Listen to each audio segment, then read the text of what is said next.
Welcome to Podtendo, a Nintendo podcast, where they analyze, reminisce, and replay the glory of old Nintendo games.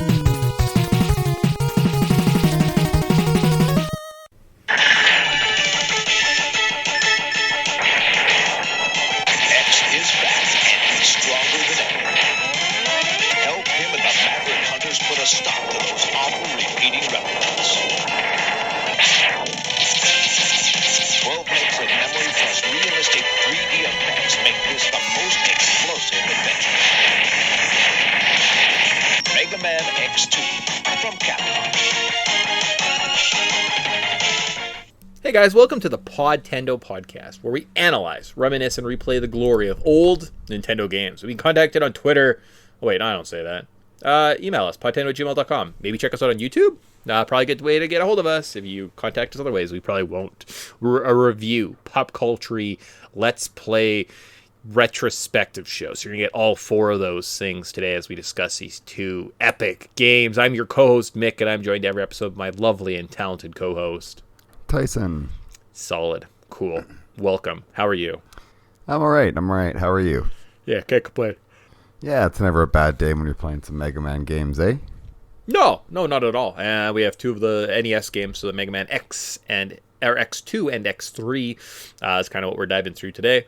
I think we did a compilation 2 years ago of the kind of final NES Mega Man games. We had to play through all of them.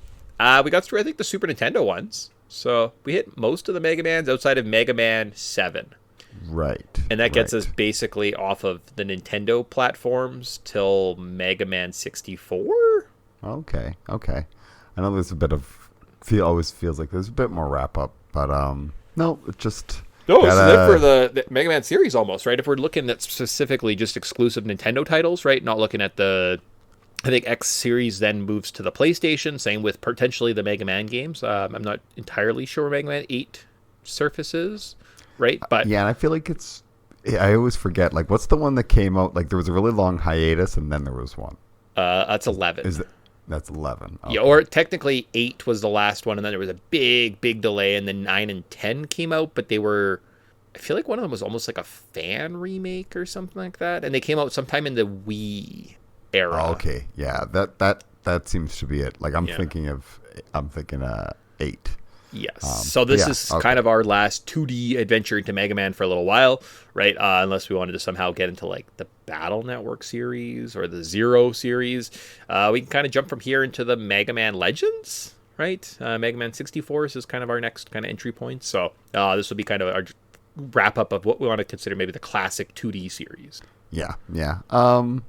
But it's a couple really good, strong games to go out on, in my opinion. So it was a, don't want to tip the hat too early, but it's like, it's pretty good games here. Nice. Solid. Cool. Well, I'm glad you liked it. And with that, let's just get right into it. So we got to look at two games. So a little bit of legwork up at the front and go from there. So the first game we're looking at is Mega Man X2. It was developed by No, let's do this afterwards, just based on the way the notes look. So normally what we do is we introduce a show, we give you a little bit of a Wayback Machine, we set the pop cultural landscape, and we look at the development details, because sometimes those correspond. And then we look at the game proper. So today, however, we're looking at two games.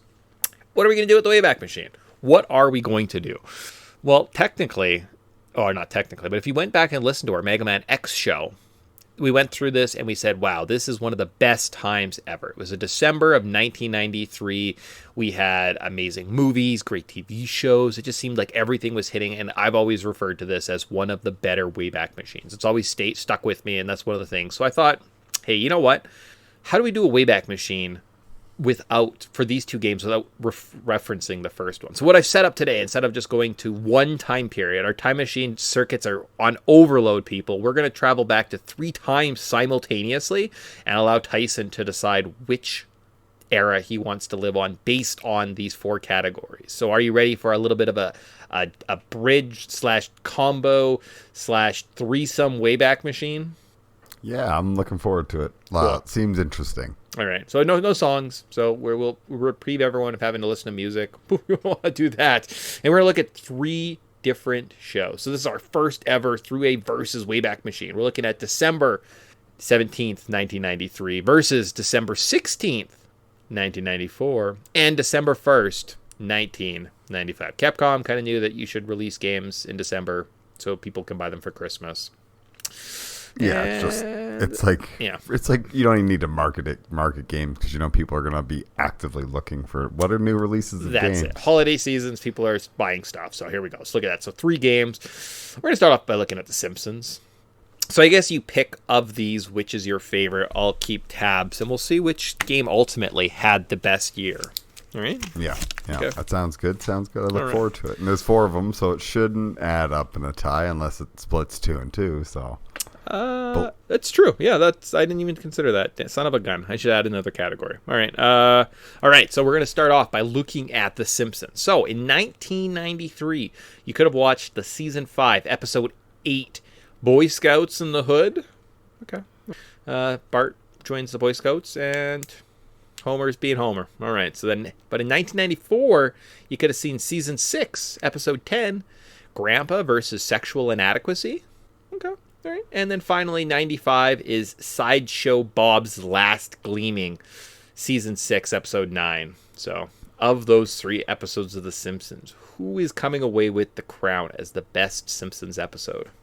This is peak Simpsons, as I've said many times before. Season 5, 6, and are some of my favorites. I really love Boy Scouts in the Hood. It's got a special part in my heart where I just sometimes think of I don't know if that was on more than everything else, but it had even the Jason theme. Or no, yeah, was it Jason? Yep. It was the Jason theme in it. There's all sorts of spoofs, and there's that dumb joke about a Krusty Burger on an offshore oil rig. And I love that joke. It's so dumb, but it's so funny. Grandpa versus Sexual Inadequacy. The kids think that the parents are reverse vampires. That's it's pretty amazing. Then Sideshow Bob's Last Gleaming. Now, is the Cape Fear one? Or is this the Bob's Last one where he saves the kids at the dam? Gleaming. I feel like that's later. I feel like that's like Brother from Another Series. Right. Okay. So, oh my gosh, I don't know where I'm at. Sideshow Bob Last Gleaming. I'm on the script for it. Oh, jeez. Yeah. Fact of stealth, off to contribute. 20 Hills. Oh no, this is the one with the nuclear bomb. Where they're at the air show. Yeah. Okay, that one's out. That one's my least favorite, obviously, because I couldn't even recall it off the top of my head. Okay. I think I gotta go Boy Scouts in the Hood. It's just I sometimes I'll just want to go back and rewatch random ones. That's always the top one. I love the reverse vampires joke, but no, Boy Scouts in the Hood. Awesome, cool. So good job, 1993. All right, so nothing has changed thus far. And then we have to look at the top cartoons of the day. So in 1993, they're coming to the table with Sonic the Hedgehog, Rocko's Modern Life, Animaniacs, Tales from the Crypt, and Sonic, the Adventures of Sonic. Okay, all right, so double dose of little Sonic. 1994 brings the Spider-Man animated series, the one from Fox, Real Monsters, Reboot, Aladdin, and Gargoyles. You're like, oh boy, all right. And then 1995, we see Little Bear, Sylvester and Tweety Mysteries, Pinky and the Brain, Timon and Pumbaa, Earthworm Jim, and Freakazoid. So you thought the Simpsons was a tough one? Oh man, cartoons. Which year is waiting for cartoons right now? Oh my gosh, this is wall to wall good stuff. Break it down quickly. So 93 kind of leaning, that one's not that strong now compared to the other two. Yep. So that one's out. Now we're looking at, I love Spider-Man, I do love Our Real Monsters, and I love Reboot and Aladdin and Gargoyles, and we actually kind of gushed about Gargoyles on the previous episode. So that's a really strong contender, but I don't know, I just look at this 95 and I'm just like, my goodness. Give me, there's Pinky and the Brain, so this is good Animaniacs at this point. Pinky and the Brain's hilarious, and Sylvester and Tweety Mysteries is a classic. I remember we watched that constantly. We didn't like it at first, but after one episode, you're hooked, and it's always been a show. That's one of the shows. It's not very good, but if you watch it enough, you'll see a lot of it. So okay. Yeah. Timon and Pumbaa also pretty good. Earthworm Jim's really good. Freakazoid's really good. And Little Bear's got a special place in my heart, but I hate to do this. Okay, I think I gotta go 94. Yeah. The like reboot Aladdin Gargoyles and Spider-Man and Our Real Monsters just too strong. It really I think is. that's what it comes down to. In my mind as well, as I was looking at this, I was like, I think Spider-Man is just the far superior and influential cartoon compared to the Earthworm Jims. Because like Earthworm Jim, what has that ever done for me? I've seen maybe 2 episodes. Like, had some toys.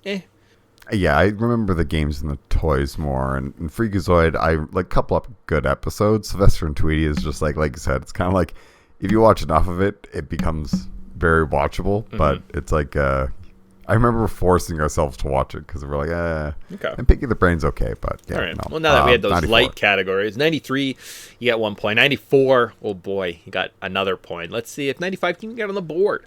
So top movies. So for the top movie that came out this month, 1993 brought us Schindler's List. Okay.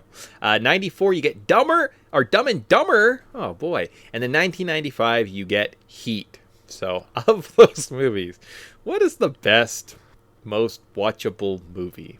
Good luck, man.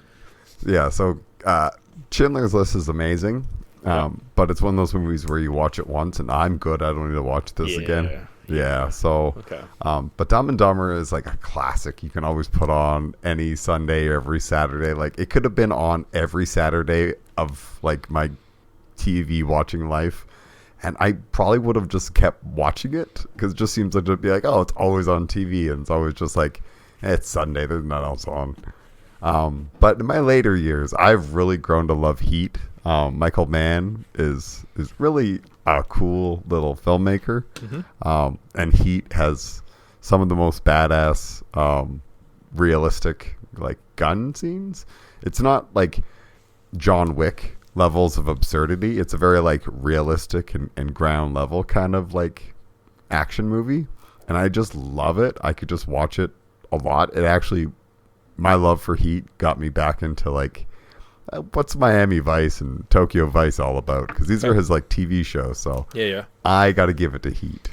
So 95 gets a win here. 90. I like Dumb and Dumber is amazing, but you know, Heat's just got it's a special movie, and there's not a lot of good movies like this. There's lots of good Jim Carrey comedies, but not a lot of movies like Heat.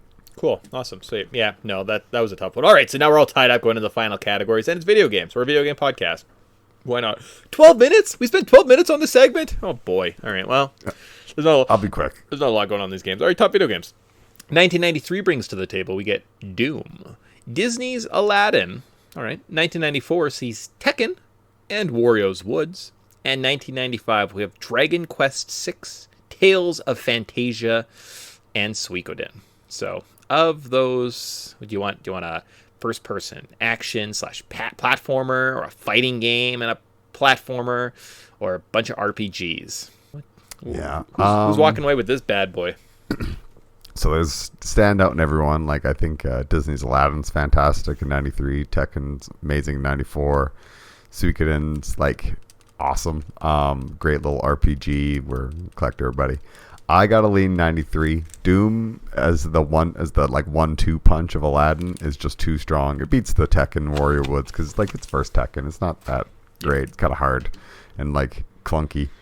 They don't get it till like Tekken 3 or so, but it's still a good game. Then Suikoden, I remember it. I never really beaten it, so I'm like, I can't give it the win here. So it's got to be '93 Doom Awesome. Aladdin. Nice. Well, 93, you looked bad, but you had a great Simpsons episode. You had great video games. It means you're still the winner. So there you go. So there's our abridged Wayback Machine of all 3 years. Something a little different. All right. Yeah, I love that because it's like, look at all this fun. This is fun nostalgia that I could just eat up with a spoon.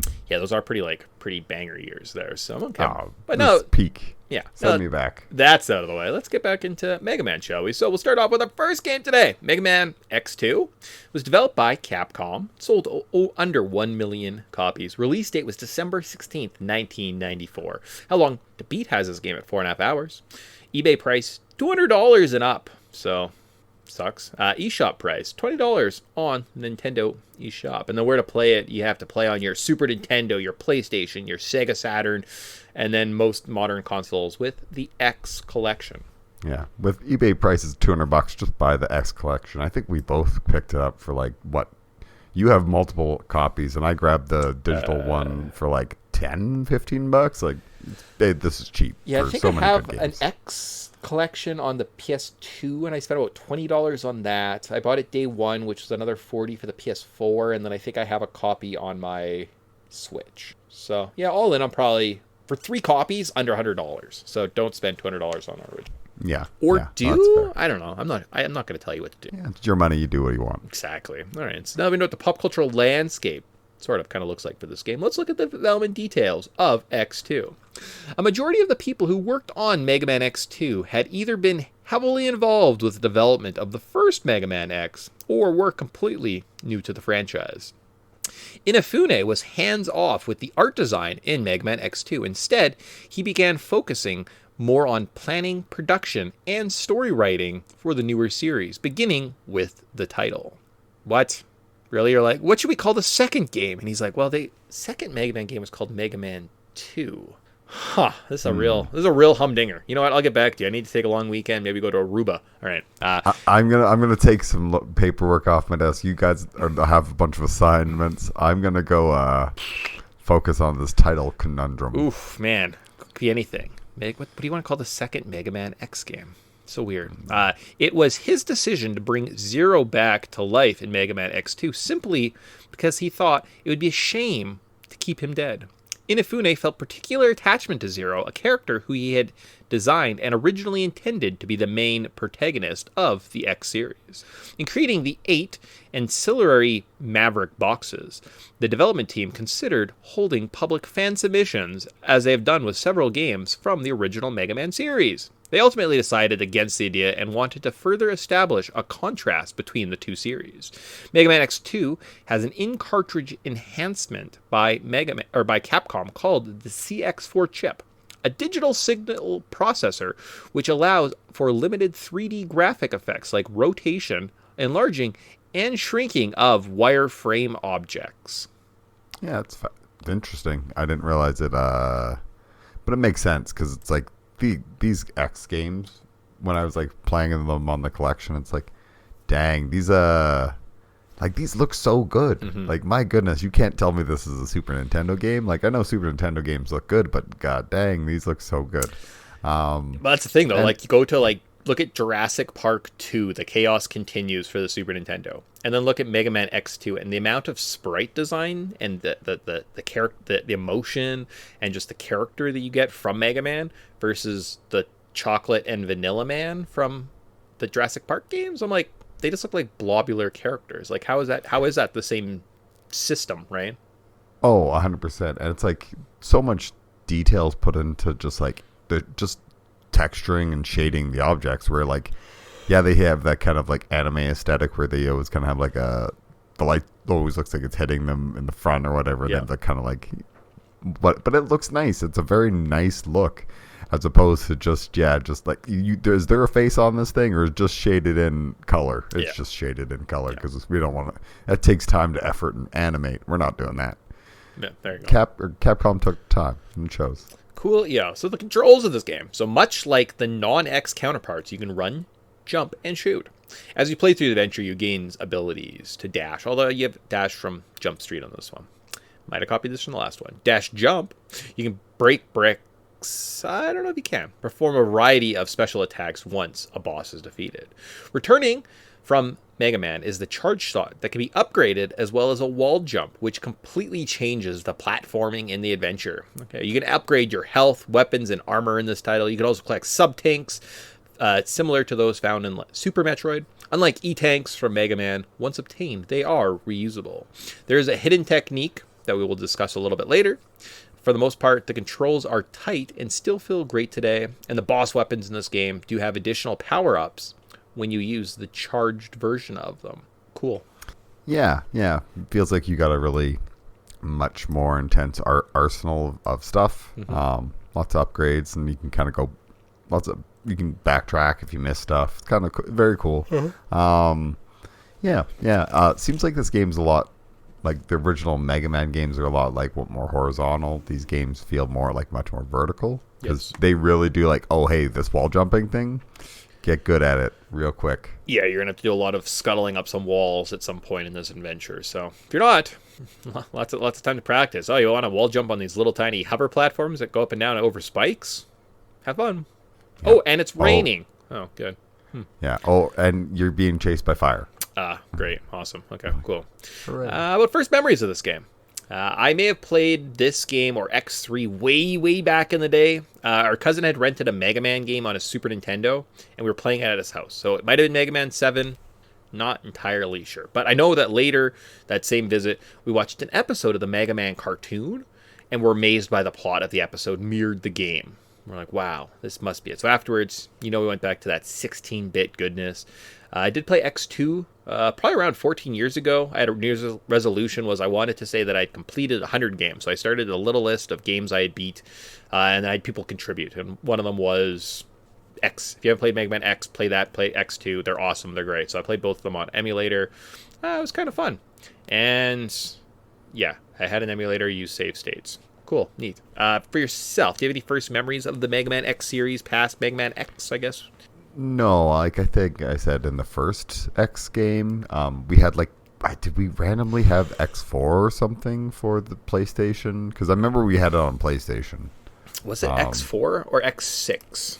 Could have been X4 or X6. I think we came to the same thing last time. We were like, what one was it? But other than that, I never went back and played any of these ones. I think I might have, first couple years in university, when you first discover what emulators and stuff is. So you go back and play a bunch of games, but I definitely just maybe spent 10-15 minutes with the game and then moved on to the next thing.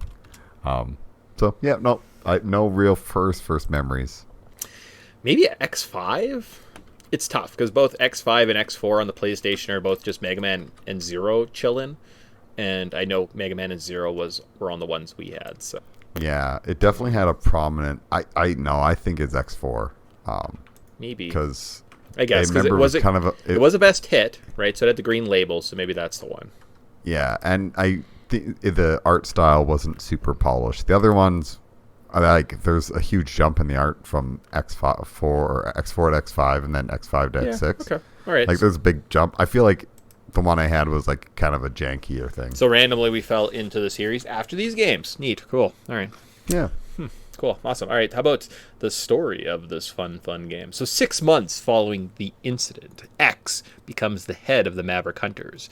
X tracks a manufactured Maverick bearing Sigma's emblem to a Reploid factory, where he launches a full assault. However, despite Sigma's apparent death and X's recent efforts, the Maverick Rebellion continues. 3 powerful Mavericks, Sergei, Agile, and Violin, form a group called the X Hunters and gain control of the North Pole. In the time between Sigma's demise and the trio's sudden rising, Sergei has collected the deceased Zero's body parts. After the factory mission, X is assigned to seek and exterminate 8 Maverick leaders on a large continent directly south of the North Pole. Which continent is that? What side of the it's not a side. It's just directly south of the North Pole. So. Okay. Well, that could be quite a few continents. Yeah. It says very large. So probably Russia or Canada or North America. Right. Yeah. Cool. What? Yeah. What is that? What's Greenland? What's North America continent? I don't know. What's is it Eurasia? Maybe Asia. Is that what they call that whole continent section? Yeah, it's kind of weird that Asia or Europe's no, we're our own continent, but you're connected to Asia. No, we're different. There's a line here. We drew it in the sand. All right. Yeah. Cool. So it's one of those. It's definitely one of those. Mm-hmm. Photorealistic. As I'm trying to pull up my little Earth. Got it. Yep. Directly south of the North Pole. There's a lot. Fuck, everything south of the North Pole. They should be more specific. That's what I was like. What side of the world is it Eastern Hemisphere, Western Hemisphere? Right. We get the joke, guys. You guys are so hilarious with your fucking geography. There was nothing. Yes. They just okay. All right. So then the level notes of this game. So it's our Let's Play section. So we're gonna kind of break down each of the bosses, kind of the final little stages, and get it to our endings before we tackle the next game. Oh boy, exciting stuff. So level notes. You got to start out with, I followed a guide and they said wheel gator. Go to the dino tank. And I'm like, okay, cool. So you go to a base it looks like a big dinosaur. It's a dinosaur base. It kind of looks like a tank. There's some enemies that look like dinosaurs. You get to ride on armor. And the boss here is Wheel Gator. He hides in the oil and he throws saws at you. And you kind of have to stay on the wall till he surfaces, or else he bites you and deals a lot of damage. Yep. Tipped my hat early, but this might be my favorite boss in this level in this game. Shit. Yeah. All right. I know. He's a giant gator. It's the dino tank that does it for you, right? Yeah, a little bit. It's like, this might be the best guy. I don't know. So. Okay. All right. Nice. Well, hopefully we're not doing a draft later and you just gave up your whole strategy, you dumb bastard. Bubble Crab is the next place we go to, and we go to the deep sea base. So you descend into some water, you follow a big fish while doing some kind of tricky platforming, and one of the more memorable areas from this game. And the boss here is Bubble Crab. His room fills with water. You kind of have to avoid the spikes on the ceiling while doing some type of tricky jumps over him and jump over his bubble armor. And I imagine that the Wheel Gators probably makes short work of this boss. So, Bubble Crab. Yeah. Kind of an interesting little level. But yeah, fairly straightforward. This game has pretty decent, I think it has really good, you don't seem to get stuck on things, or if it is, it's just sometimes a trickier platform. But yeah, no, it's good. And as far as underwater levels go, this one's pretty good. So some of the underwater parts in Mega Man X aren't the worst parts. When I see water, I'm like, ooh, I get to do further jumps, and they have some good challenges, right? Those little platforms that kind of are vertical and they go up and down. I love those guys. And you have to kind of jump off the wall and then jump on top of them, and you feel man, that is such a high difficulty move that I just pulled off. Feels great every single time. Very tight. If the controls weren't as tight as they were in this game, would be impossible. But Capcom, they know what they're doing. They can make Mega Man games fairly well, so that's fine. And then on to the next stage, we hit to the volcanic zone and fight Flame Stag. So you explore some cliffs and are chased by a lava geyser. And the boss here he is fast, but pretty easy to dodge once you understand the pattern. Cool. Yep. Giant beetle smashes into a little rock face and opened up path. That's pretty cool. If you ride on the beetle up to the top, you get a sub tank, I believe. So I was like, that's kind of neat. And then there's this is where a flame wall and some tricky vertical jumping and platforming really is. You kind of gotta get good at this part. And I think there's one little tricky jump that really screwed me up, where I have to kind of jump out and come back. And I just kept bonking my head. Do it enough times, you can kind of figure it out. I was just jumping too close high up, but okay. Yeah.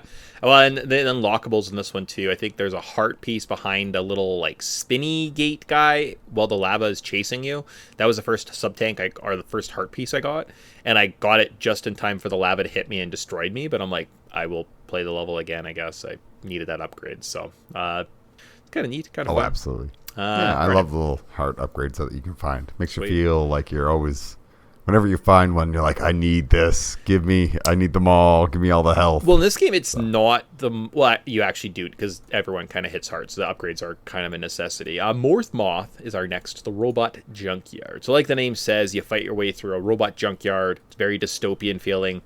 I believe unless you have to have a head scanning piece. That's how you're supposed to be playing this game, because there's this just random floor.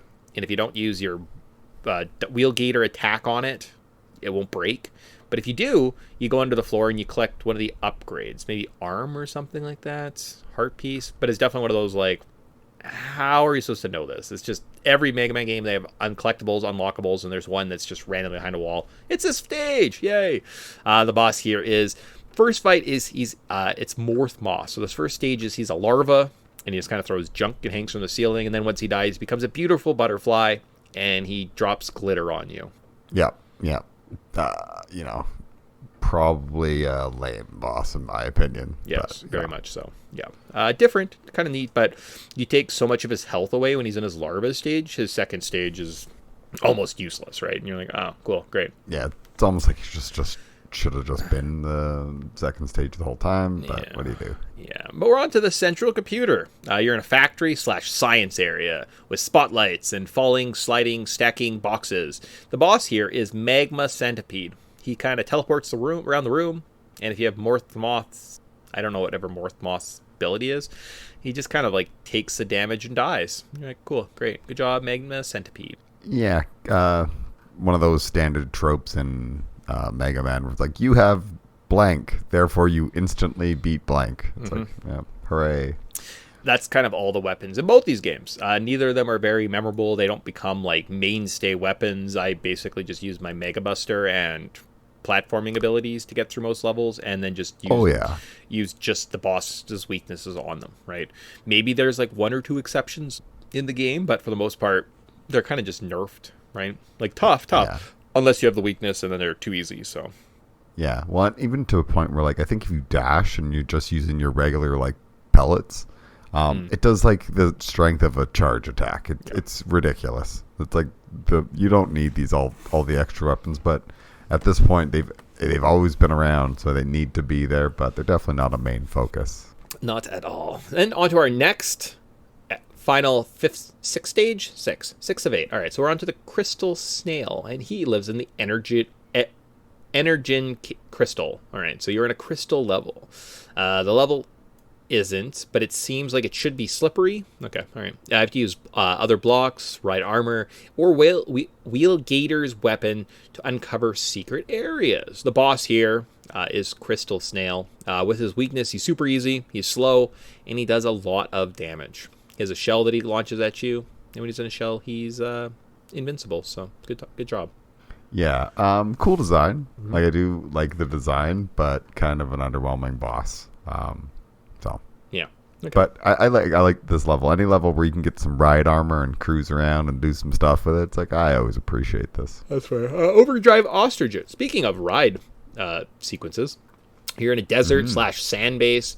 And it has the series' very first ride bike sequence. So you can ride on a bike, and you can shoot some platforms, and you can drop some bridges and make some jumps. So you can get a heart piece without dying. But if you don't get the bike, because it's kind of difficult, you can just use Flame Stag's charge attack, fly over some spikes, hit the heart piece, die, and move on with your life. Boss here is Overdrive Ostrich. So avoid his jumps and downward slicers, and hit him with the crystal weapon. And like everyone else, he's pretty easy. Yeah. I didn't hate the little ride section. Took me a couple times to kind of get my head wrapped around it, but I was like, I will not let this simple mechanic defeat me. Why is this so hard? But it wasn't. Just I kept kind of just like overshooting stuff. But that was my bad. Okay, sweet. And then finally, all right, not terrible level. The last area is Wire Sponge. It's funny that some of them have names and some of them don't, eh? Because it's just Overdrive Ostrich. Wire Sponge. He lives in a techno forest area. Sometimes it rains, and the rain hurts you. I don't understand the rain mechanic. And the boss here, he's a cucumber-looking guy who grapples to the ceiling and throws projectiles at you. Again, Overdrive Ostrich's weapon makes short work of him. Yeah. And what the heck is he supposed to be? Like a sponge? Like a sponge. Or a wire? Well, like a sponge is an animal. Like SpongeBob, like sea cucumber. Oh, like a sea cucumber? Yeah. And he looks like a cucumber. Yeah. They're like, but sea cucumbers aren't green. Okay, anyway. But he looks like a pickle. Yeah. Okay. Yeah, I get you. I see. You clever character designers. There you go. Cool. All right. And then from there, though, at some point, the X-Hunters show up. And if you enter a level that has an X-Hunter in it, there are special areas where they kind of hide special boss rooms. If you uncover them, you collect 0 parts.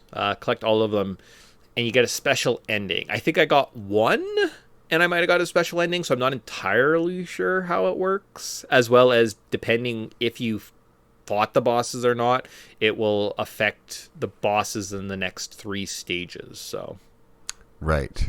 Yeah. I think I beat them all. Okay. In the regular stages. So when I got to the actual one, because I'd sometimes run into a room and there'd just be nobody there, and you're like, continuing on with my way, and I'm like, did I miss something? Do I not have an unlockable, or maybe it's because I killed them earlier on? Yes, because they once disappear. If you start beating levels and you don't fight them, or you complete a stage, they may just be unlocked. Like you don't get to fight them. Maybe it's the Okay. second. It's the second game. Maybe I'm confusing this. Maybe this is kind of set regardless, right?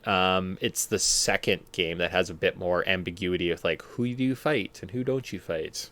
Oh, okay. Okay. Maybe that's it. Yeah, it's 'Cause, kind of playing these games back to back and kind of like what's oh, this and this one and this and this and that. So, I was done all these notes, had everything done, and had nothing written about any of the bosses because I'm like, they all just seem so generic. So I had to watch a yeah. video. Same thing with the weapons. It's just like, Yeah. Oh, I what couldn't. does this color do? I couldn't tell you anything about any of the bosses or any of the weaknesses or any of their weapons. So I'm kind of at the mercy of my notes for the most part. My memory has failed me on this one because it is very, well, kind of samey.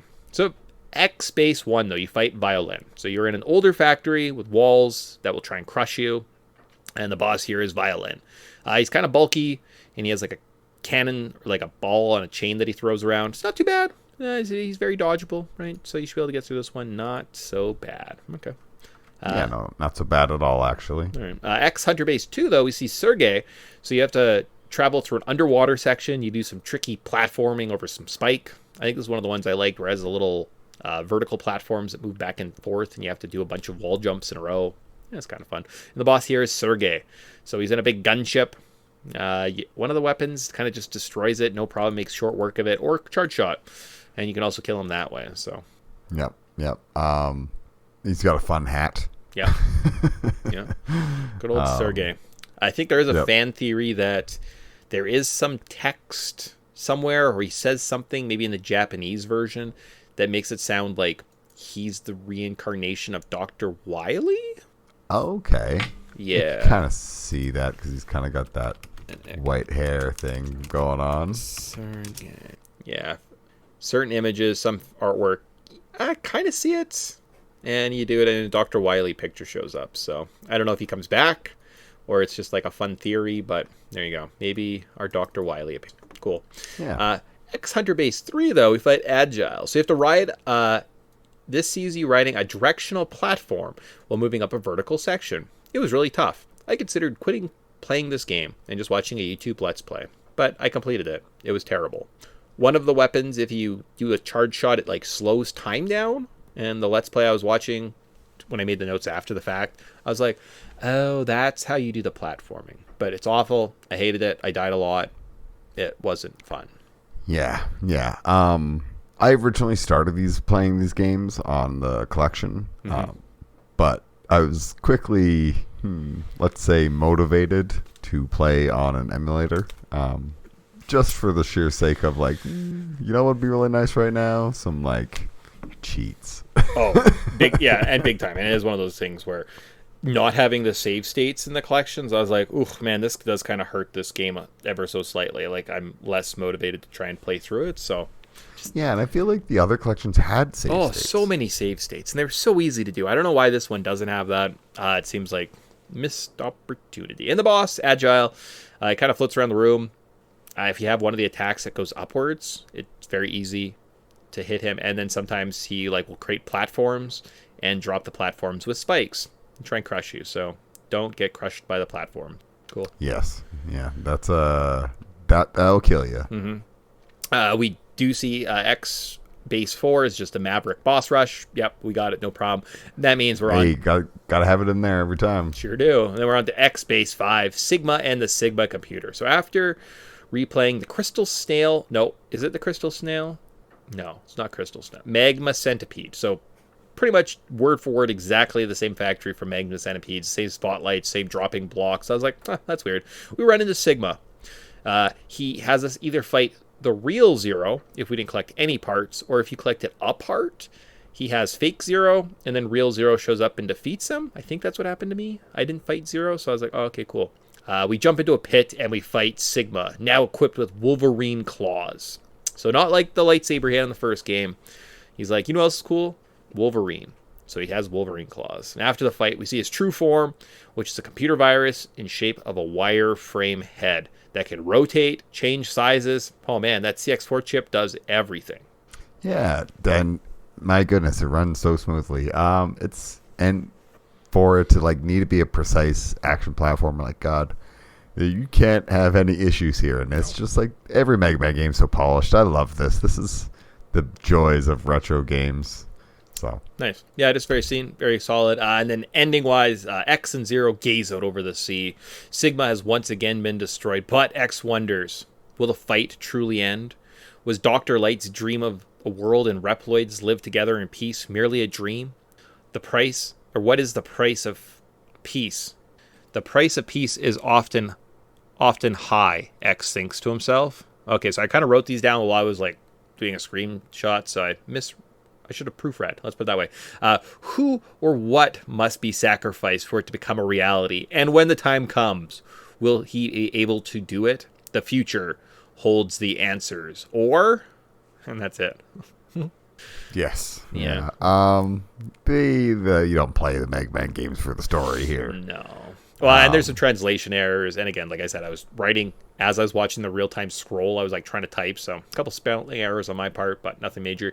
As well as I believe there is some changes from the Japanese translation that says it's obvious that X and Zero must fight. One day, will that be the grand finale or something? And everyone's like, wait, Zero's a bad guy now? Why? It's like, why are they fighting? Yeah. Not that the English translation I just read was any better, but you're like, oh yeah, I guess. Cool, sure. Yeah. No, very fun. Solid little experience. Pretty good Mega Man game. Yeah. Not super difficult, but has some very frustrating and difficult moments, which are like, yeah. Please have mercy on this. This is not easy. And then this game also, I didn't mention, even though I alluded to it, it does have a secret bonus move, a Shuriken, one of the Street Fighter moves, not Hadouken, it's whatever Ken does, I suppose. Shoryuken, yeah. Yeah, so you can unlock that. I'm not sure how, but it is a one-hit KO for the majority of enemies once you get it, right? So there is that unlockable if you were so inclined to go out of your way to not play a game where you have cheats or save states. Maybe something you can go find. Yeah. I mean, with cheats and save states, you're like, do I need to go grab this? Kind of cool to do, but it can kind of just break the game because you can just one-shot everybody. So pretty much. And that is Mega Man X2. Let's go to the sequel. Let's jump forward here. See what happens. So Mega Man X3, developed by Capcom, sold less than 1 million copies, was released December 1st, 1995. How long to beat has this game at 5 hours? An eBay price, this goes for about $300 to $400. Why are these games so expensive? Well, I mean, this game was coming out pretty much around the same time the N64 was releasing. So the fact that they were developing and releasing these games similar in life, like the life cycle to the next gen, right? PlayStation actually might even be out at this point. So it came out kind of the tail end of the Super Nintendo. So less game sales means it's rare. Yeah. It's and it's one of those ones where as soon as it's near late cycle Super Nintendo, these games are, because they didn't produce any of them, they didn't sell, so no. Yeah, they are expensive. Although as a child, imagine the number of times I saw like the Mega Man Super Nintendo games sitting in a store behind the cabinet, and I was like, $40. Who wants a Super Nintendo game? Should have just bought them and just sat on, kid. Yeah, you can make a hefty change right now. Yeah, be a good investment. X3 in box only. It's like, geez, no manual, $900.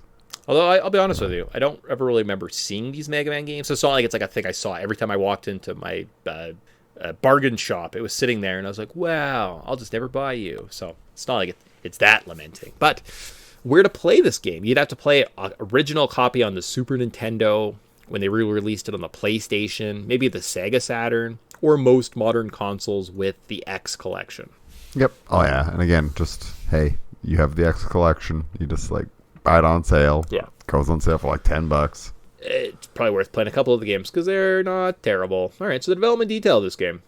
Starting with Mega Man X2, Inafune wanted to use computer virus as a plot device, something he considered a more interesting idea than a tangible villain. Mega Man X3 is graphically similar to its two predecessors and even utilizes the Super Nintendo's CX4 chip from Mega Man X2. The digital signal processor cartridge allows for 3D graphics effects such as rotating, enlarging, and shrinking of wireframe objects. Yeah, we know that. I just made reference to it. Notes. In Japan, the game was released on December 1st, 1995. In Europe, it was released May 15th, 1996, and it was released on January 4th, 1996 in North America. So I lied. I lied about my Wayback Machine. That's so sad. A port of Mega Man X3 was released on the Sega Saturn and PlayStation in Japan in April 26, 1996, and in Europe in March of 1997. The port features additional animated full-length video cutscenes, rearranged remixed music tracks, and completely different sound effects than in the original Super Nintendo version. The Super Nintendo version... That's a shame. Should have brought over the original sound. But fresh cutscenes is nice. The sound in this game is terrible. It's not bad. I mean... it's not... I don't think it hits the standards. It is very generic. If you like kind of like metal guitar, oh boy, X3 is great, but it's kind of grinding. It's definitely one of those games where I'm like, it's a podcast kind of game. Turn the sound off, listen to a podcast. Yeah. It's I don't know. I think it's all right. Okay. It's not the worst soundtrack, but yeah, it does not stand out for sure. There you go. And we're missing all the sweet cutscenes. So it's like the extra 30 minutes of cutscenes, and you can be like, wow, now I know all the story that I was missing. And oh my gosh, look how big the story I have to read is. Son of a gun. All right. My other notes are, it was released on the Wii Virtual Console in 2014. Cool. And then re-released on the Switch, PS4, Windows, Xbox One as part of the Mega Man X Legacy Collection, which was released July 24th, 2018. Whew, okay, great. Yeah. But hey, we got a wall of text of this story, because apparently that's all these games are. It's just like, here's a wall of text, now play game. Oh, you see the wall of text on the outro, too. Like, it's just wall of text on either side. I may not have paid attention or watched the cutscene at the beginning of this, so I was like, well, I better provide some information. So it's informative, because that's what we want to be here. Informative. So the story, controls are exactly the same, so I admitted that. First memories. Do you have any new first memories from 20 minutes ago? No, I looked at the cover, the box art when you were talking about the prices, and it's like, I remember this. So I must have seen this advertised in Nintendo Power. I could see that, or just it was, again, that was one of the Super Nintendo games that they had in the Zeller's display case. And you're like, but why Super Nintendo? It's 1996. That's weird. Yeah, it's like, buy new games, idiots. Yeah, those dumb guys. All right, so the story of this game. The story of Mega Man X3 is set during the 22nd century. The year is 21XX, in which after Mega Man X2, humans coexist with intelligent robots called Reploids. Due to the free will, some Reploids are prone to criminal activity and are said to go maverick. Dr. Kane, the inventor of the Reploids, establishes a military task force called the Maverick Hunters to prevent it. Even after 2 successful attempts by the X-Hunters and Zero to stop a Maverick leader named Sigma from attempting to exterminate the human race, Maverick activity seems to continue. However, the threat of the Mavericks is later neutralized thanks to the technology of the Reploid scientist Dr. Doppler, which prevents the Mavericks from going berserk. I'm glad another doctor stepped in to save. I'm sure this is good. The reformed Reploids form a utopia near their mentor called Doppeltown. Nothing will go wrong. It seems that all is well, and fucking hell, till the former Reploids suddenly revert and once again begin causing trouble, even going so far to attack Hunter's headquarters. Doppler is held accountable, and X and Zero are sent out to contain the new threat. Cool. Yep. And they respond with, let's just blow them all up. Oh, baby. So this game is actually one of the very first games that you could play as Zero. I don't know if he was playable in... Well, he definitely wasn't in X. I don't know about X2. I don't think so. But if this game, it doesn't tell you anywhere, but on the pause menu, if you select L, the L shoulder button, you can play as Zero. Yeah, but if he dies, you lose him. Yes, it's a one-time shot. There's no more lives. Mega Man, there's lots of Mega Man X's. There's only one Zero, so keep that in mind. Did I ever play as Zero? No, I didn't. No, I gotta keep my boy safe. Yeah. Throw Mega Man to the wind, because apparently they got 1 billion of these in the shop. There you go. So on to our level notes. So the menu. It's similar to the other 2 games in the series. All right. However, they removed the information about which stage was what. So all you get is a picture. You can get a picture and like what collectibles are in that area. It's super frustrating to tell where you're going because the pictures are like super blown up, and all of these guys kind of look the same. They have like a robot looking face. It's an anime robot looking face, and I'm like, I don't know what the difference between a hornet and a beetle and a crayfish is. Yeah, yes, you're just kind of blindly selecting. Like I wasn't following any set path because I was like, I probably have to do any like backtracking. So I just kind of randomly picked one. Okay, cool. Yeah, for myself, I had a bit of a list, but at the same time, I think I probably added an hour to my playtime because I thought it was like the sea. I don't know. I was looking for Blast Hornet stage. I played this level probably 10 times looking for what the guide was telling me as like a warehouse to go into, and I couldn't find the warehouse. Whatever. It's stupid. I don't know why they took the names, or like they couldn't have had better pictures, or why everyone's face was so blown up. And they were really proud of their design of these Mavericks in this game, and the artwork is not great. So, but we're gonna start at Blizzard Buffalo because why not? It's a slippery ice factory level. There are some spike pits that you should be able to avoid, and a bridge section at the end. Wow, so descriptive. The boss here, he uses the jetpack to slide around the room. He shoots a big ice beam at you. Blizzard Buffalo. Is he as cool as the little snow guy from like Mega Man X5 or Chill Penguin from Mega Man X1? I don't think so, but Blizzard Buffalo exists. He does exist. No, definitely like this guy's lame. Yeah. He's definitely my least favorite in this game. So okay. Awesome. So then from there, though, we can use whatever his ability is, and we can go to Toxic Seahorse. So we're in a toxic sewer area that requires you to scale up some vertical sections, and has this game's underwater area that requires you to get something called the Frog Ride Armor. So if you are following along, you should actually, I think, go to Blast Hornet first, because then you could go underneath the warehouse, save save one of the ride armors, and then there's certain little platforms throughout the game where you can like bring in ride armors. So not only do you have just the weapons, you have your charge shot, you have kind of your abilities to kind of move around the room, right? So your part upgrades, as well as the ride armor upgrades, as well as chips that you can get that can give you special abilities. So a lot more unlockables in Mega Man X3. I probably should have had a control section to talk about all these things beforehand, but talk about it now. And the boss of Toxic Seahorse is his weakness gets him nerfed pretty hard. Good job, Toxic Seahorse, for being terrible. Yeah, and his design's also terrible. So.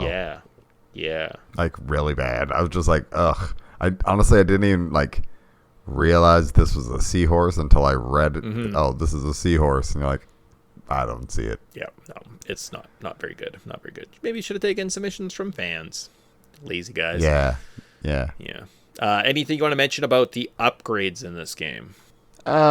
This game seems a lot easier than X2. Oh, really? See, I thought this game was harder just because everything is hit so much more hard. Like, anytime you take any damage, it's double the damage almost. And I was like, wow, that seems significant. Yeah, that's fair. I mean, I feel like the platforming, the thing that I was struggled the most with was like the platforming. Oh, this platforming is like, where's the difficult jumps? Where's the, I need to be pixel perfect with this jump. It's like, I can almost close one eye and watch TV.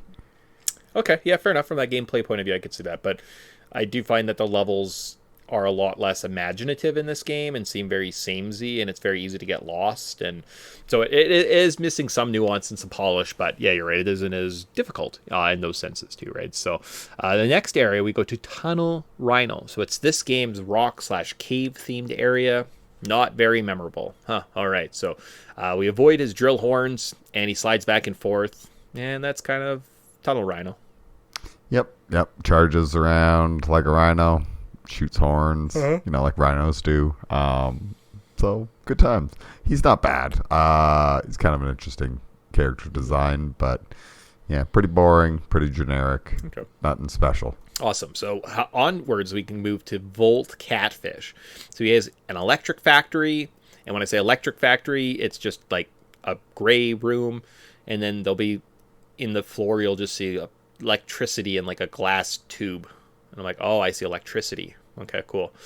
You have some elevators or rocket platforms you can kind of go up. There's some spike walls. And the boss here, so he just jumps around the room, does an electric attack, and he is completely nerfed by the Rhino drill. Yep. But interesting design, catfish. But yeah, I don't know. It always seems to be an electrical level kind of themes, but it's like weird that it's a catfish, an electrical level. Yeah. Makes sense. Sure. Yeah, so much sense. All right, how about Crush Crayfish? This area started with some crane areas that appears to kind of be on a dock. I played this level a lot because this is the one I thought was Blast Hornet. Because Crush Crayfish, oh my gosh, she looks just like Blast Hornet in this little picture. Like, literally, I probably played this a dozen times. And I was like, where the fuck is this warehouse? Like, why do they keep talking about these warehouses outside? I just don't get it.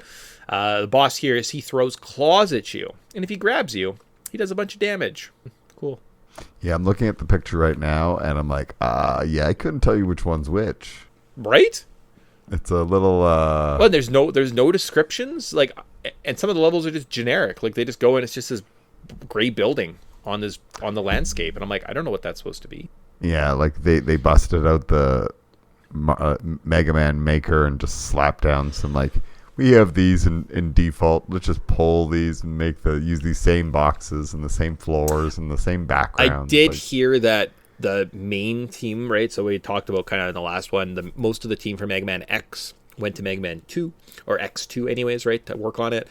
This team maybe wasn't the exact same. It actually might have been subsidized to a different studio to be worked on, hence why they think the level design seems a little less unimaginative and the music isn't as good, because a different team potentially did work on this entry into the series. That makes a lot of sense. Yeah, that's why it definitely doesn't feel like the polish just isn't there. Yeah, it feels like a fake Mega Man game. Yeah, well, like the menu. Think of the first game. The menu it was a box, and each corner you could like look at different stats and different enemies, and like they each had names, and you could see the areas. And this menu is just like, we'll kind of show you what's unlocked in each area, but you have to kind of keep tabs. And we'll show you where you're located on the map behind you, but that does you no good because it's not labeled or anything. Yeah. It's just a different light is lighting up. Or even in X2, you click on a level, you don't know where it is, but you click on it and you go to it, and it says Magma Centipede. Great, cool. This one, you click on a level and you just go to it, and I'm like, but there's no. Every game was like that. Even the first game, you click and it says Sparkman, go fight Sparkman. So I don't know why. Here's your little cutscene of him. Yeah, exactly. That song. That's in every game. They don't have it in this one. It's just a little bit of polish that's missing. So, and that'll be yeah. All right. So then we're on to Neon Tiger. So it's a jungle themed level. The boss he clings to the walls and attacks you with his Wolverine claws. Almost exactly the exact same claws that Sigma has in the last game. It's almost like they just reused that artwork and just slapped the tiger on it. Yes, they probably definitely just did that. So from there, though, we can go to Gravity Beetle, and he lives at an airport/launch station. There are a few interior areas with a lot of platforms and stacks of boxes. And the boss here is he keeps attacking him to get him in a pattern so that he just jumps and slides around the room. That's pretty much every boss strategy. Yeah. Kind of reminds me of Heracross, like the Pokemon. Yeah, yep. So. Okay, cool. And then our next Pokemon is Beedrill, or Blast Hornet, as he's known to in this game. He lives in an industrial area. One part sees you fighting through some warehouses. So start with this game. We also received the game's first ride armor here. And then, but I think you have to do it after Tunnel Rhino, because Tunnel Rhino's drill is needed to like get into the warehouses. Okay, maybe that's it. And then the boss, if you have Gravity Well, makes it really easy. You just throw a gravity beam up on the ceiling. He flies up in the roof. His little drones he shoots at you also die, and makes very, very short work.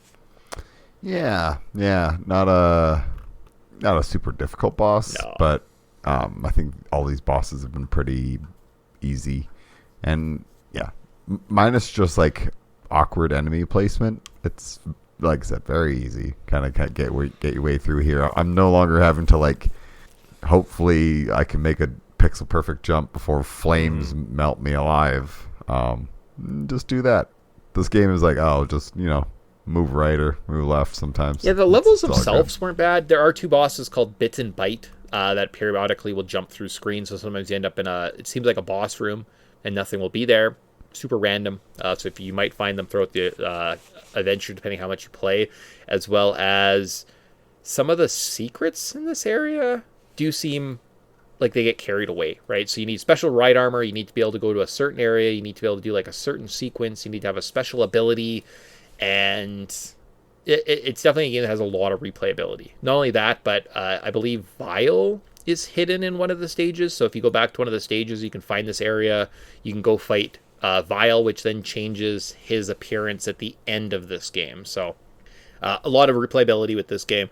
Yeah, it may not be the most creative from a polish, a presentation point of view, but the back end, this game is probably has more content than say the Mega Man or Mega Man X's thus far, right? So it's kind of one of those weird ones where it doesn't look as nice, but there's more to do in it. Yeah, and I think that like it's because it's a yearly release. Like Mega Man X2 just came out a year ago. That is such a short turnaround time. So for them to just really try to add those like replayability, I can kind of forgive the, like you said, the janky soundtrack and all the other issues that, like the bad user interface where like nothing's labeled and there's no like animation of the characters. It's like, yeah, it's missing a lot. So but they give you a lot of content, so good, bad, it's kind of tough to say. But on to what's this play next? Where are we going next, Mick? So that we've got all the bosses completed, unlocks the Doppler Castle. So now apparently we're probably Duple Town.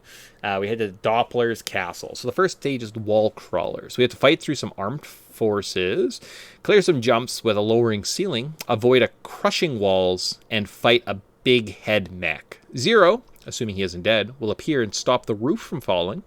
We can then ride a mech armor, gain the gold armor. So if you didn't get any chip upgrade earlier in this game, you get all of them here. So the gold armor gives you every single chip upgrade. So that shows you where the secrets are in the game, better defense, as well as a double jump.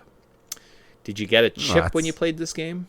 No, I think I had everything. So you can only get one chip though. Oh, I think so. So there's 4 chip upgrades, right? So there's one if you had like the double jump. That's the only one you get. I had the headpiece that like shows you where the secrets are. Like at the beginning, it'll scan the level and show where the secrets are. I guess it was kind of cute, but at the same time, I watched somebody play this with the gold armor. And you just have more upgrade. Like you're more agile. You have better upgrades. Sucks. So yeah. No, I think I just had the basic double jump or whatever. Cause okay. So you would have had that chip upgrade then. Cool. Yeah. Okay. Yeah. So I didn't have that. So I hate you. The boss here though is Bit and Bite. And assuming you didn't fight them, I think if you fought them and killed them earlier, you don't fight the machine they become, which is like God Karma Machine. All right. If you do defeat them, though, you get to fight something called the Stomping Machine, called the Wall Crawler. Yeah. I ended up fighting the Wall Crawler because I must have killed them randomly. Or maybe X2 taught me that, hey, if this sends shows like an animation of somebody going somewhere before a mission, I'm just going to go to that one. I'll just go out of order and go fight them. Sweet. Awesome. So then the second area is Doppler's Castle. Underwater robots. So we gain access to a mech.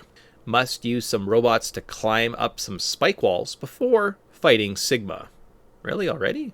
First he is in his first version, right? Oh, no, not Sigma. Vile. Oh, okay. Yeah, there we go. Yeah. I was like, wait, we fight Sigma, but there's 2 levels left. So we fight Vile. First, he is in his armor. Then he attacks you once again once it is destroyed. That is, unless you didn't fight him earlier in the game. So maybe I meant Vile, not Sigma. If I was saying Sigma, I apologize. It's Vile, who's back in this game. Boba Fett looking dude. Yeah. And then the boss. Yeah, everybody, Vile. Yeah. And then the boss here is a big underwater machine with swinging arms. I don't really remember him, but I saw it when I watched my little replay yesterday when I was making my notes. I was like, oh, yeah, that guy. Okay. Yeah, there's lots of enemies like that or mini bosses. Yeah. And you're just like, is this mini boss? Sure, I don't know. I killed it. On to the next thing. Vile's mech is pretty sweet. There seems to be a very heavy Gundam theme in this one, and I'm appreciating it in the boss character designs. Okay. Yeah, if you like Gundams and big robots, anime, Mega Man might be your series. All right, so Doppler Castle 3. We're on to the Mega Man, the Maverick Boss Rush, and Dr. Doppler. So you must fight all the Mavericks. Then once you fight them all, you get to have a one-on-one fight with Dr. Doppler. Afterwards, he reveals that he was actually just taken over by the Sigma virus, and it was Sigma the whole time, and we must stop Sigma. Yeah, that son of a gun's back. And he's in a mech. Oh, no, he's not quite in a mech suit yet. Yeah. So, any of the Doppler castles, you're like, well, that was a thing. No, honestly, it's pretty generic. Yeah. I do like I think I do like the Vile fight, because it kind of feels like it's almost needs to be there to kind of link it more closely to the other X games, because it feels, after playing these games back to back, it feels like, oh, you can kind of really get the sense that these are in the same series, where, man, you just don't get that anymore with sequels where they try to change so much. This game feels like it's almost just a continuation, but a less polished continuation. So nothing really stands out. Do anything stands out to you? No, again, not from a game design challenge. I don't know. This game is probably the weakest in the series. The levels were super unmemorable. It was hard to navigate, kind of know where you were, right? But yeah, for the most part, I was just like, they've added comforts, and I love that I can upgrade my armor and chips and get new right armors and all the weapons, but it doesn't feel as whole, and it does feel like a B team worked on this project, right? Because that polish I expect from the Capcom experience wasn't there thus far, right? Cool. Doppler's Castle 4. Sigma and Sigma Machine. So a very quick hallway gets us to a ladder where Zero appears, assuming he's alive. He tells me he's going to go after Sigma and destroys a wall. At the top of the ladder, we fight Sigma, who now has a shield before he comes out in the big mech suit. And afterwards, his wireframe head appears. He chases us up some lava, corners us, says he's about to take us over to become the most powerful Reploid in the world, when Zero appears and destroys the computer virus with his sword. Yep. Couple tricky things with this end boss. I think his big mech suit is like, you have to aim for his exhaust ports, yes. not his head. Yes. Which is like, but if you hit his head, it still glows up. So it's like, what the heck is happening right now? Until I realized that, I was like, kind of like, wow, why am I struggling? This shouldn't be this hard. But it was, I didn't realize I need to hit the exhaust sections. Yeah. Cool. All right. And then the ending of Mega Man X3. So once the heroes defeat Doppler and the forces have sworn allegiance to him, the scientist comes to his senses and realizes all the damage that he has done. He explains that Sigma is alive as a computer virus, and that Doppler was corrupted in order to create a new body for Sigma. X seeks out Sigma, and after an intense battle, the Sigma virus is in pure form, chases X in an attempt to infect and possess him. Once X finds himself at a dead end, one of two things may happen. In one of the game's endings, Zero takes Doppler's antivirus software and uploads it into his saber off-screen. He rushes in and saves X just in time and causes Sigma to explode, destroying the lab as they evacuate. However, if Zero is injured during the game, Doppler instead uses his own body as an antivirus and sacrifices himself for the greater good. Huh, cool. Yes. I always appreciate multiple endings, but I also don't really care too much about Doppler. Oh, not at all. I'm like, okay. You're someone I'm supposed to care about? It's like Dr. Cossack in Mega Man 5 and 6. He just becomes like the protagonist. I'm like, whoa. Who are you? Yeah. It's like, wait, why are you here? Yeah. Who are you? Yeah. Okay. You're gonna all your character that I know is gonna be in a text scroll at the beginning of the game that I'm gonna basically press start and skip. Yeah, pretty much. So that kind of ends our two games. Current thoughts. So do you have any current thoughts on Mega Man X2 and X3? 2's much better than 3. Yep. Both aren't bad. Nope. I enjoy if you like anime and you like Mega Man, this is for you. It's good. I mean, it's not terrible. I don't think there's There's some memorable bosses, some not so memorable levels, and not so memorable weapons, but some cool character designs. And that's kind of the reason why I character designs and good gameplay, and that's kind of why I play Mega Man games. So I can kind of overlook the series, like the some of the issues in X3, but X2 is just like that's a solid experience. Yeah, I agree. So yeah, if you're gonna play one of these two, play X2. But if you can't go wrong playing X3. It's not terrible. It's a little bit flawed, but it's not terrible. Yeah, it's definitely one of those games I would not expect to just play this one time in my life, right? Maybe play through it once or twice, or expect to be able to like, I'm going to come back to these games. X2 is definitely the cleaner experience. It doesn't have, it's not as memorable as the first game, in my opinion, right? The bosses leave something to the imagination. The power-ups aren't great. The level designs are there. Actually, I don't hate the level designs of X2. It's fun. It kind of is immersive. Adds a little something to it, right? X3, you do cool things. I can play as Zero. I have new ride armors. There's way more upgrades. Like, it does feel almost kind of like an RPG at certain points. It lets just a Mega Man action platformer. I'm like, wow, I can grow, and I have to collect all these armors and go back to these levels and get things in certain areas. But just the levels are just so bland, so unoriginal. The bosses are kind of terrible in X3, outside of maybe like one or two, right? Whereas the original series, we had drafts. Every single guy was different and unique, and you'd get these new characters like a Skull Man or a Snake Man, and they stand out and they just look so neat. And we have none of that here, right? We have a toxic seahorse, and I'm like, what the seahorse? Or like a Pickle Man. Sure, why not, right? So it's definitely one of those things where I don't know if it's as strong as the X game. And going into this, I was told X2 and X3 are better. Some of the better experiences in this whole series. We will rank them at some point. Probably in the next month or so, you'll probably see a YouTube video of us actually talking about them and ranking them, kind of how they hit the pantheon. They're going to be a bit lower than I was expecting, right? Was not blown away by the just the lack of polish, right? Especially in X3. Like, that menu is just awful, absolutely just terrible. Like, I agree with Tyson. 2 is the better experience. If you're gonna play 1, play 2. 3 is okay. Just follow a guide and know that shortcoming is coming, right? The menu is terrible, so maybe watch a YouTube video first so someone can talk to you and say, like, this is Blast Hornet. Go here. And you say, cool, because I had no idea who was anyone. Yeah, and it's silly that it's so bare bones in that aspect, because, I mean, what's some text? Doesn't need to be like an animation with like the model. Well, they've added so much to the game, and there's new content and there's new upgrades and all this information, and then you just drop the ball on like the simplest things. Just that you have no conveyance in your game. I'm like, I don't know where to go. Yeah, and you figure that's something that they could have easily have fixed even in localization or whatever, because it's like, what's throwing some text down here, guys? Come on. Yeah. However, though, on a what would I change section, I do have X2 wasn't bad. Maybe make Zero a playable character. Maybe make it a bit more like X3. Hey, guess what? X3. Tone down the difficulty. Make more useful weapons. Make it a little bit more like X2. If you could somehow merge X2 and X3 together and just take all the positives, you might have one of the best action Mega Man platformers ever. But unfortunately, it's kind of just two halves of the one whole, right, with both of these experiences. So they are lacking a little bit. And I don't think either of them surpassed the original. Yourself, what would you change in any of these games? Or anything? What I'd like to do is I would like to take these developers and be like, you're no longer on an annual release schedule.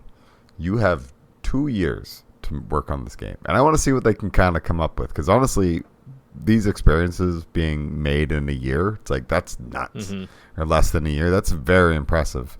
Where I feel like, Matt, if these people were given just a longer timeline where they could polish it, they could come up with some really unique things. Like, they could have probably made it a little bit more of an RPG where it's like the weapons are more memorable and the stages are more memorable, and there's like 8 of these bosses, or the strongest 8 of these bosses, where instead of being like, how about a crab and snail, catfish? Sure. It's like they're just drawing random things on a board and just going with it, as opposed to like, you know, the nice thing about getting those fan submissions is you can see so many ideas and kind of be like, these are the top 50, and then you kind of narrow it down to 30, and then you eventually get to like a really strong 8.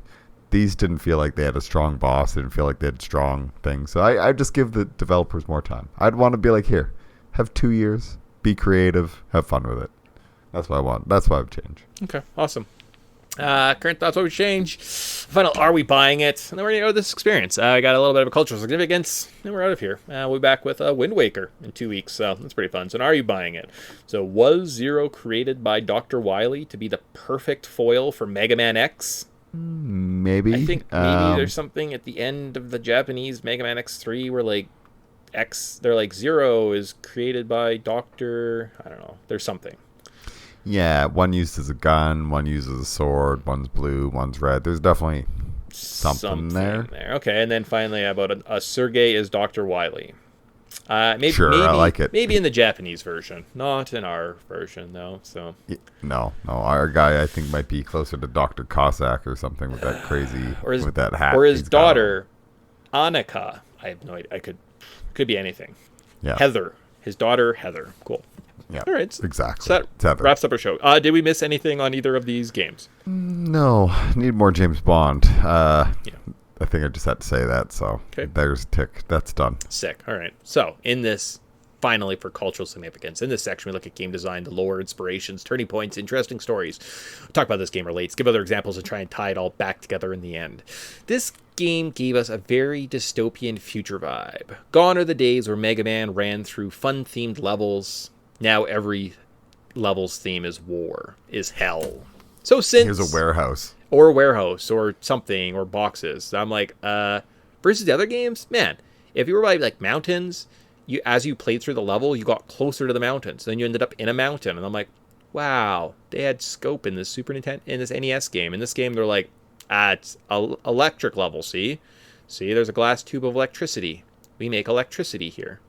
Okay, cool. Yep, that's how electricity works. So since I can't rip off the last time we visited a Mega Man game in our Mega Man 4 and 6 show last year, we kind of went back and we looked at all the themes of each area. It'd be impossible to do that. You'd be like, I have no idea what any level looks like, right? We have to go back to our previous show and rip off Mega Man 3, where we did a Maverick boss draft. That's right. So me and Tyson are both going to draft a team of 4 Mavericks and then compare them in 3 categories. What? I didn't know this was the thing. A theoretical logic fight. Okay, so like who's the strongest? The coolest or coolness. All right, that's a tough category. And then how would they do in a fight from the best team from Mega Man X? Holy smokes, this is more complicated than I thought. Storm Eagle, Boomer Kuwanger, Spark Mandrill, and Armor Armadillo. Are those the best Mavericks from Mega Man X? I guess so. Maybe. Potentially. Might need to double check a list, and we could always change that. So all right, so we got 3 categories. So so you have to beat me, I have to try and beat you. Coolness, and then how would you do against a team for Mega Man X? All right, so those are the 3 categories. I've got a roster pool here. We've got all 16 Mavericks on the board. Tyson, I believe you won the last draft, so why don't you go? You want first or second? You can decide. I'll take second, because are we doing a snake draft? Yep. Okay, yeah, I'll take second. Okay, all right. So for my first, I have to go with my boy. He's got the funnest name. I love his speed. I think he provides pretty good power, too, for the speed that you're getting. I think he's the fastest character on the board, and I got to build... Well, I guess there's another guy who's literally as fast. So one of the fastest characters on the board. I'm going to go with my guy, Overdrive Ostrich. Oh, goodness. I thought you were... Okay. Interesting choice. I see why you went with him. He's a solid performer. Mm-hmm. For my first pick, I'm taking Neon Tiger. I was thinking the same way. I'm like, I need a speed guy, but my guy's got Wolverine claws, so he might take a coolest factor. That is something I gave up. Overdrive Ostrich. He's got a long neck, but he doesn't have claws, so... Yeah, he does kind of look like a Chozo, though, so kind of got coolness thing there. For my second pick, I'm taking Wheel Gator. All right. I needed to lock my 2 boys down. Wheel Gator. Yeah, I like it. Neon Tiger was definitely I was torn between him and Overdrive Ostrich. I went because Overdrive has a little bit more power. I think he's a bit more versatile in terms of fighting style, right, than the Tiger, so that's kind of my logic there. All right, so now I get 2 picks back to back. Based on who's left, I just feel like there's so many terrible people. I might surprise myself and go with 2 X3 bosses. I did not think this was happening, but I think I know who you're taking. I'm gonna go with Tunnel Rhino. Oh, I knew it. Yeah. He was the next excellent choice. Yeah. For sure. All right, Tunnel Rhino, and then I'm torn between you and I know which one you're taking. I know which one you're taking. If it's an X3 boss, I know who it is. But I don't know if I want him. Would I rather? No, you know what? I'm going to go a little bit off the board. I'm going to go with, there's 3 good choices. I don't think there's any wrong choices left here. I'm going to let you make the mistake. I'm going to go with Flame Stag. Did you see? Oh, I did not. Right. I figured you were going to take my pick. Okay. That would be Gravity Beetle. Yeah, Gravity Beetle's a good one. I literally was almost doing it, and then I kind of talked myself out of it. You actually literally heard me in real time talk myself out of Gravity Beetle. Son of a gun. All right. Yeah. So I guess I got to take my pick here Last now. pick. There's a lot of terribleness left on this one. Uh-huh. So let me just look at some stats here. Let's just see who we got for. I see that there is. Oh, he's got some high beef there, but I kind of hate the design. Mm-hmm. I'm looking at Blizzard Buffalo, and I'm like, look at that power stat. Mm-hmm. That's a solid power stat. Speed's not too bad, but God, he's gonna really suck the coolness out of the room. You know what? I'm going out of left field. He's got bad stats, but he will at least maybe keep up with the cool guys. I'm going Crystal Snail. Crystal Snail. You know what? That was actually. I thought that was the right choice. Crystal Snail. Yeah. Yeah. All right. For myself, I also don't want to get Blizzard Buffalo, even though he's the strongest character outside of Wheelgater on the board. But I think I'm going to go with Blast Hornet. Yeah, that was the other one that I was like, I'd be okay with Blast Hornet on the team. Okay. All right. Yeah. It doesn't hurt to ever have a Beedrill. No, not at all. All right. So then we've got our 4 teams. So theoretical fights. Let's see. So, Neon Tiger, Ostrich. It's pretty close. I kind of feel like I'm going to give the advantage to Overdrive Ostrich. Yeah, better. He's just as fast, but slightly more power. Tunnel Rhino. I guess Wheelgater with his strength probably would overcome the Rhino. Yeah. Well, who else do I have? I have Gravity Beetle. Him and Gravity Beetle would probably be a bit more of a interesting match up because so maybe I'm a bit more even, but I still feel like Wheelgater maybe beats the Flame Stag. Yeah, maybe.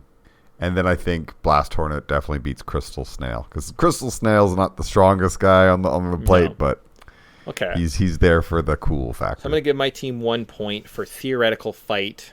I got at least 2, maybe 3 points. So unless you want to say Tunnel Rhino, Gravity Beetle's a wash. Nah, I'll give it to you. I'll give it to you. You can take the heads up matchup. All right. So then in terms of coolness, I was kind of going Flame Stag. It's kind of neat. He's got like a fire brack, Overdrive Ostrich. I thought it was one of the neater ones. Does Crystal Snail, who's got the cool, I kind of feel like your team's cooler with with Gator and like the Wolverine claws. Yeah, well, I got the Wolverine wannabe. Mm-hmm. I got Heracross. Yeah, Crystal Snail is kind of cool too, and like Wheelgater. Yeah. Okay. I think I might steal the coolness factor by a slight edge. Flame Stag's pretty dope. Tunnel Rhino's awesome. Blast Hornet's really cool, but I think it's the Overdrive Ostrich. He might just drag you down with just a bit of his goofy design, but he does kind of look like a dinosaur. So I think Overdrive Ostrich is like by far the best, strongest. But yeah, he's definitely not the coolest. So Neon Tiger was was the coolest and the second strongest. So maybe Neon Tiger was the best first overall pick, but oh well. And then finally, so a theoretical fight. So how would they do against the team of Storm Eagle, Kuwanger, Spark Mandrill, and Armor Armadillo? I think we both get points because I think both of our teams are probably better than those guys. Yeah, unfortunately the Mega Man X team is really hampered down by just only having one game to pull from, and we kind of have like the best of both worlds. But Boomer Kuwanger does have the name Boomer Kuwanger, so yeah, it's kind of a cool people name. might be like, I can't fight Boomer. Come on, he's Boomer Kuwanger. Like, he's my boy. Yeah, I'm not really sure what I was going for with this whole like third category. So, or I'm not really sure how our other draft was supposed to go. I'm not really sure how we end this. That's kind of where I've come to. So, Yeah. So Storm Eagle versus Neon Tiger, Ostrich Overdrive. I'm gonna give it to our boys. Yeah. I think Neon Tiger and Ostrich Overdrive overtake them. Boomer Quanger versus my second man, Wheel Gator, and your Tunnel Rhino. teleports, so he's a bit faster, but I think strength-wise, both of our powerhouses kind of take him out. Yeah, I agree. Then we got Spark Mandrill. So Spark Mandrill, big tough guy versus Gravity Beetle and Flame Stag. So I think you got him in the speed, and I might have him in the strength. That's what I mean, right? But and now we're down to Armor Armadillo versus Crystal Snail. Well, Crystal Snail literally... Snail loses. Does he? Like, Armor Armadillo so. just has shields, and, like, Crystal Snail's a shield. Oh, okay, so we call this a wash. That's a draw. Like, maybe Blast Hornet has it. I think Blast Hornet has a worse time against Armor Armadillo. Potentially. But you could also just fly. I don't think he can roll around the room, but yeah, if I stay in the middle, in theory, but my drones might be affected by, you know what I mean? Like, I don't really understand what I was doing with this category. So yeah, but okay. But anyways, so we kind of you can call it a loss or a wash. Who cares? All right. It's 3 versus 1. Both our teams beat the Mega Man X team. But the Mega Man X guys do, like, for those 4 to be in this game, pretty strong team. Pretty strong. Very team. much so. We didn't have the bigger, like, deeper character pool, we'd be screwed. So very much so. Awesome, cool. So that ends up our Mega Man X 2 and 3 show. So like I said, we're done kind of the classic series. Probably looking at Legends in the future at some point, right? That's kind of where we get to jump ahead to the 3D Mega Mans. I cannot wait to go kick a can into a shop and get my 100 Zenny. Yeah, let's do it. So with that, we didn't miss anything. Had a fun draft. It was a pretty standard paint by numbers Podtendo show. Good job, us. Yeah. I mean, trying to do 2 games in one. We're being ambitious, but I think we tackled both of them and did both of them credit. I thought we'd be doing like 50 minutes on the show. We're at an hour and a half. That sounds perfect. So, yep. Cool. Well, I guess we should probably wrap it up. So thank you from Podtendo, and I guess we'll see. Bye. Yeah, see you guys in 2 weeks. We're back with Wind Waker Part 2. So, bye. See you.